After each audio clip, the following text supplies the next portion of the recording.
नमस्कार, मी प्रियंका गायकवाड, पुणे प्राईम न्यूजमध्ये तुम्हा सर्वांचं स्वागत।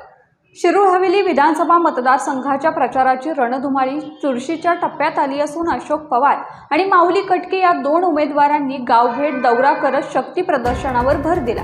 अशातच पुणे सोलापूर महामार्गावरील गावात लावण्यात आलेले आमदार अशोक पवार यांचे बॅनर हटवण्यात आले आहेत। त्या ठिकाणी शरद पवार यांचे बॅनर लावण्यात आले।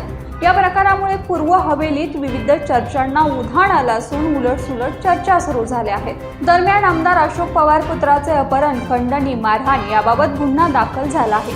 त्यावरून राजकीय चिखलफेक सुरू झाला आहे। त्यामुळे शिरूर हवेलीचा कल राजकीय जाणकारांच्या मते निर्णायक वळणावर झुकलेला असताना मोठी रंगत निर्माण झाली आहे। त्यामुळे अनुभवी, अभ्यासू आणि कसलेल्या पैलवानप्रमाणे कार्यरत असलेल्या अशोक पवारांनी राजकीय डावपेच साधत नवीन खेळणी केल्याची चर्चा सुरू झाली आहे।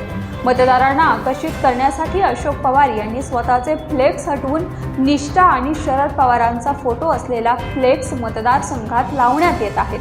त्यामुळे परिसरात वेगळी चर्चा सुरू झाली आहे। या बातमीसह इथेच थांबतोय, मात्र तुम्ही पाहत राहा पुणे प्राईम न्यूज।